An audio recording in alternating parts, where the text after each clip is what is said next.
Aparições, transfigurações. 35. Em seu estado normal, o perispírito é invisível para nós, mas como está formado com matéria etérea, o espírito pode, em certas circunstâncias, fazê-lo sofrer, por um ato de sua vontade, uma modificação molecular que o torne momentaneamente visível. É assim que se produzem as aparições, que não mais do que os outros fenômenos não estão fora das leis da natureza.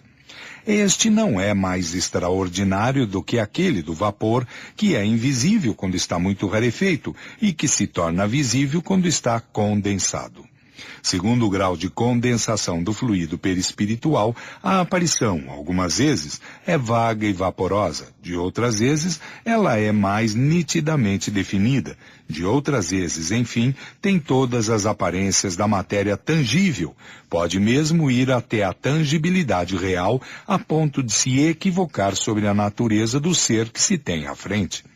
As aparições vaporosas são frequentes e ocorrem a miúde quando os indivíduos se apresentam assim, depois de sua morte, às pessoas que estimam. As aparições tangíveis são mais raras, embora delas se tenham exemplos bastante numerosos, perfeitamente autênticos. Se o espírito quer se fazer conhecer, dará ao seu envoltório todos os sinais exteriores que tinha quando vivo. Nota. O Livro dos Médiuns, capítulos 6 e 7. Fim de nota. 36. É de se notar que as aparições tangíveis não têm senão as aparências da matéria carnal, mas não poderiam dela ter as qualidades, em razão de sua natureza fluídica. Elas não podem ter a mesma coesão, porque em realidade não são da carne. Formam-se instantaneamente e desaparecem do mesmo modo, ou se evaporam pela degradação das moléculas fluídicas. Os seres que se apresentam nestas condições não nascem e nem morrem como os outros homens. São vistos e não são mais vistos, sem saber-se de onde vêm, como vieram, nem aonde vão. Não se poderia matá-los, nem acorrentá-los, nem encarcerá-los, uma vez que não têm corpo carnal. As pancadas que se lhe dessem feririam o vazio. Tal é o caráter dos agêneres com os quais se pode conversar sem suspeitar daquilo que são, mas que nunca fazem longas permanências e não podem se tornar os comensais habituais de uma casa, nem figurar entre os membros de uma família. Há, aliás, em toda a sua pessoa, em seus passos, alguma coisa de estranha e de insólita que resulta da materialidade e da espiritualidade. Seu olhar vaporoso e penetrante ao mesmo tempo não tem a nitidez do olhar pelos olhos da carne. A sua linguagem breve e quase sempre sentenciosa nada tem do brilho e da volubilidade da linguagem humana. Sua aproximação faz sentir uma sensação particular indefinível, de surpresa que inspira uma espécie de medo, e tomados como indivíduos semelhantes a todos os outros, se diz involuntariamente: eis um ser singular. 2. Nota. Exemplos de aparições vaporosas ou tangíveis e de agêneres. Revista Espírita, janeiro de 1858, página 24. Outubro de 1858, página 291. Fevereiro de 1859, página 38.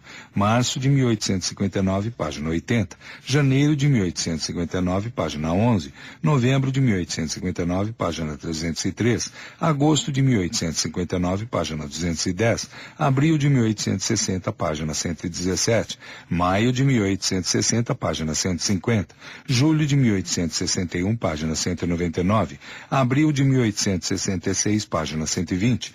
O Lavrador Martim, apresentado a Luís XVIII, detalhes completos, dezembro de 1866, página 353. Fim de nota.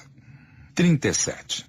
Sendo o perispírito o mesmo nos encarnados e nos desencarnados, por um efeito completamente idêntico, um espírito encarnado pode aparecer em um momento de liberdade sobre um outro ponto além daquele onde seu corpo repousa, sob seus traços habituais e com todos os sinais de sua identidade. Este fenômeno, do qual se tem exemplos autênticos, foi que deu lugar à crença nos homens duplos. 3. Nota. Exemplos de aparições de pessoas vivas. Revista Espírita, dezembro de 1858, páginas 329 e 331. Fevereiro, 1859, página 41. Agosto de 1859, página 197. Novembro de 1860, página 356. Fim de nota. 38. Um efeito particular desta espécie de fenômenos é que as aparições vaporosas e mesmo tangíveis não são perceptíveis indistintamente por todo o mundo. Os espíritos não se mostram senão quando querem e a quem querem. O espírito poderia, pois, aparecer numa assembleia a um ou a vários assistentes e não ser visto pelos outros. Isto vem de que estas espécies de percepções se efetuam pela visão espiritual e não pela visão carnal. Não somente a visão espiritual não é dada a todas as pessoas, mas pode, se for necessário, ser retirada pela vontade do espírito, daquele a quem não se quer mostrar, como pode dá-la momentaneamente, se o julga necessário. A condensação do fluido perispiritual nas aparições, mesmo até a tangibilidade, não tem, pois, as propriedades da matéria comum. Sem isso, as aparições, sendo perceptíveis pelos olhos do corpo, o seriam por todas as pessoas presentes. 1. Nota. Não é necessário aceitar, senão com uma extrema reserva, os relatos de aparições puramente individuais, que em certos casos poderiam ser o efeito da imaginação superexcitada e, por vezes, uma invenção feita num objetivo interessado. Convém, pois, ter uma conta escrupulosa das circunstâncias, da honradez da pessoa, assim como do interesse que ela poderia ter abusando da credulidade do indivíduo muito confiante. Fim de nota. 39. Podendo o espírito operar transformações na contextura de seu envoltório perispiritual e este envoltório irradiando-se ao redor do corpo como uma atmosfera fluídica, um fenômeno análogo ao das aparições pode se produzir na própria superfície do corpo. Sob a camada fluídica, a figura real do corpo pode se apagar mais ou menos completamente e revestir outros traços, ou bem os traços primitivos vistos através da camada fluídica modificada, como através de um prisma, podem tomar uma outra expressão. Se o espírito encarnado, saindo do terra a terra, se identifica com as coisas do mundo espiritual, a expressão de um rosto pode se tornar bela, radiosa e por vezes mesmo luminosa.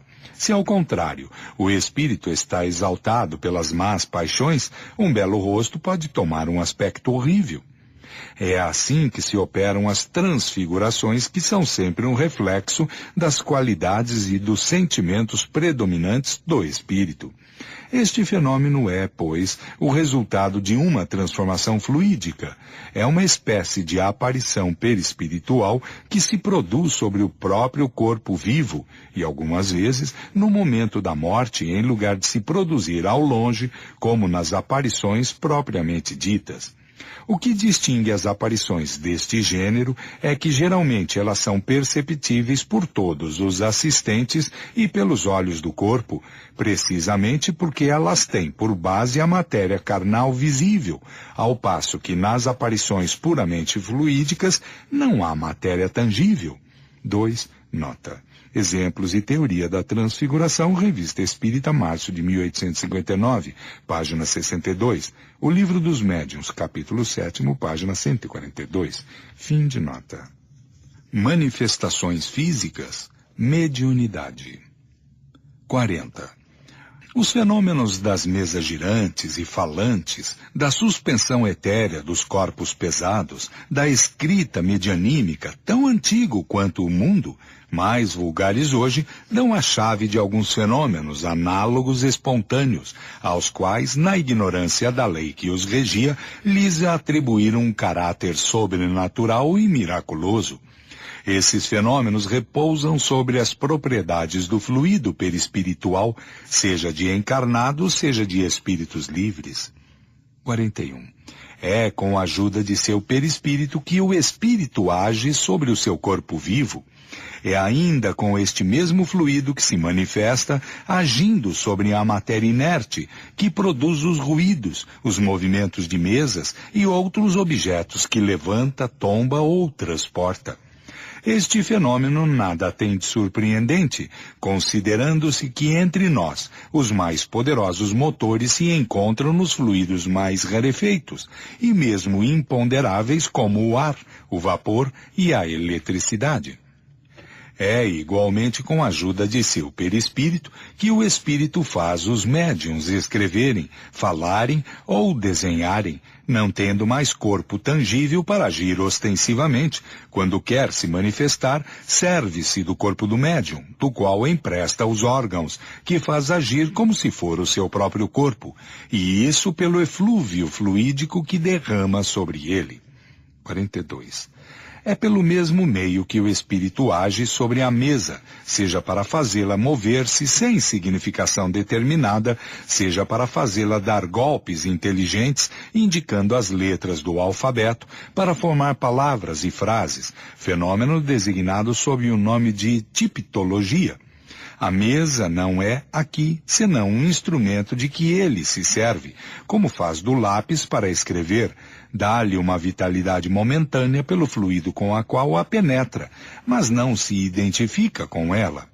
As pessoas que em sua emoção, vendo-se manifestar um ser que lhe é querido, se abraçam à mesa, fazem um ato ridículo, porque é absolutamente como se abraçassem o bastão de que um amigo se serve para dar pancadas. Ocorre o mesmo com aquelas que dirigem a palavra à mesa, como se o espírito estivesse encerrado na madeira, ou como se a madeira se tornasse espírito.